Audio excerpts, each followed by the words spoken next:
ഇപ്പോൾ UP നിയമസഭയിൽ മുഖ്യമന്ത്രി യോഗി ആദിത്യനാഥ് സംസാരിക്കുകയാണ്.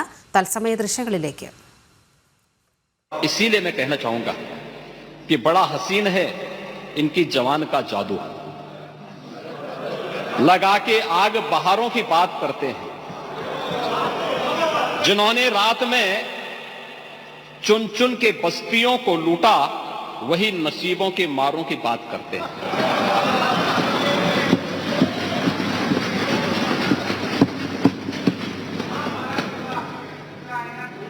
महोदय, ये उर्दू नहीं है, ये सब हिंदी है। आपको मैं बताना चाहता हूं, आपको मैं एक और बात बताना चाहता हूं, जो भी नेता प्रतिपक्ष कह रहे थे। जब उत्तर प्रदेश की स्थानीय बोलियों को इस सदन में महत्व मिला, तो उनके द्वारा कहा जा रहा था, उन्होंने विरोध किया था। ठीक उनकी सोच है, ये समाजवादी संस्कार भी है कि हर अच्छे कार्य का विरोध करना है, हर अच्छे कार्य का विरोध करना है। तो उन्होंने कहा कि हिंदी इस सदन की भाषा है, तो हिंदी को तो हटाएंगे। इस सदस्यों को एक छूट दी गई है कि वे किसी भी इन बोलियों में बोल सकता है, हिंदी में ट्रांसलेट की उसकी सुविधा मिलेगी। ये सुविधा है, थोपा नहीं गया है। दूसरा, भोजपुरी हो, अवधी हो, बुंदेली हो या ब्रज हो, पांडे जी, इनकी लिपि भी देवनागरी है, कोई दूसरी लिपि नहीं है। संविधान के द्वारा घोषित जो व्यवस्था है, उसी के दायरे में सारा कार्य हुआ है। आप जैसे उम्रदराज व्यक्ति को तो इसका स्वागत करना चाहिए, इसका स्वागत करना चाहिए। ओह, मैं इसीलिए कह रहा हूं, देवनागरी ही लिपि है और उसी दायरे में सारा कार्य हुआ है। और इसीलिए मैं आपके संज्ञान में लाना चाहूंगा कि ये जो कार्य है, इस कार्य के साथ हमें उसी सकारात्मक भाव के साथ जुड़ना चाहिए। मैं आपके विरोध को कभी उसका न मैं उपहास उड़ाता हूं, न मैं उसको बहुत उसके साथ जोड़ता हूं, क्योंकि मैं जानता हूं आपकी आदतों को। मुझे मालूम है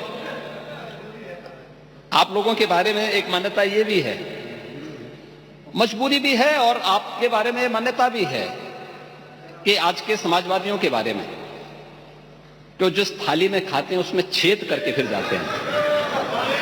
और ये जो आप लोगों के बारे में मान्यता है, उसी के बारे में मैं आपसे कहना चाहूंगा कि महोदय, जब हम महाकुंभ के बारे में चर्चा कर रहे हैं, और ये आयोजन नहीं, आपके बारे में इसीलिए बोल रहा हूं, मैं आऊंगा उस पर भी, मैं उस पर भी आऊंगा भी, उस पर भी मैं आ रहा हूं। जब एक महाकुंभ का विरोध पहले दिन से कर रहे थे, महोदय, मैं एक एक करके इनके बयानों को यहां पे उद्धृत करना चाहूंगा, और पिछले सदन में भी मैं याद दिलाना चाहूंगा, जब हम लोग यहां पे इसी सदन में आए थे, तो महाकुंभ पे चर्चा, उस समय महाकुंभ की तैयारियां चल रही थी और चर्चा के लिए एक दिन निश्चित किया गया था। आप लोगों ने सदन नहीं चलने दिया था, सदन नहीं चलने दिया था। अच्छा होता महाकुंभ के पहले सदन में पूरे दिन भर की चर्चा होती, हम उस व्यवस्था के बारे में चर्चा करते, आपके अनुभव का लाभ लेते, लेकिन आपने चर्चा नहीं होने दी। लेकिन पहले दिन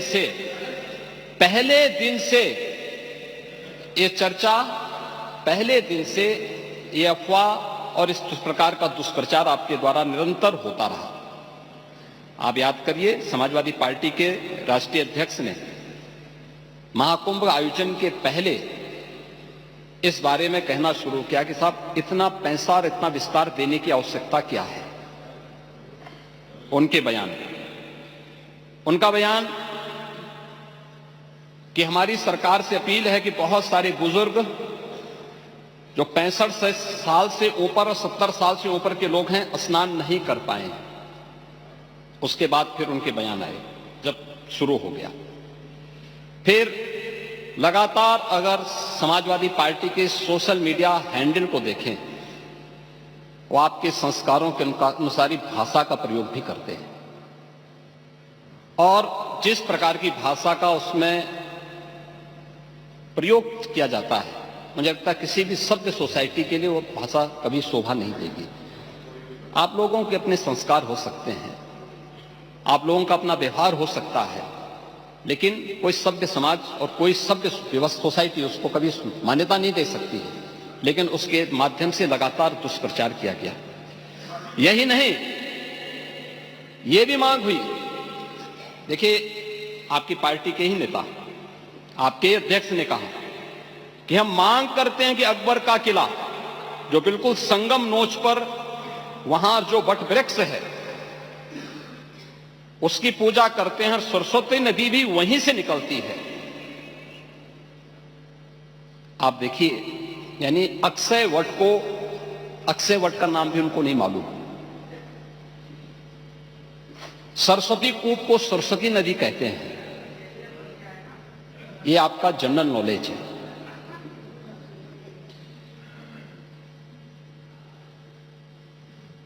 इन्होंने कहा महाकुंभ कोई शब्द नहीं, क्योंकि महायोजन के लिए बहुत सारा पैसा निकालना था, पैसे की बर्बादी करनी थी, इसलिए नाम भी इन्होंने महायोजन दिया। ഉത്തർപ്രദേശ് നിയമസഭയെ അഭിസംബോധന ചെയ്തുകൊണ്ട് മുഖ്യമന്ത്രി യോഗി ആദിത്യനാഥ് സംസാരിക്കുകയായിരുന്നു. മഹാകുംഭമേളയെക്കുറിച്ചാണ് അദ്ദേഹം പ്രധാനമായും സംസാരിച്ചു കൊണ്ടിരുന്നത്. അതിൻ്റെ തത്സമയ സംപ്രേഷണമാണ് കണ്ടത്.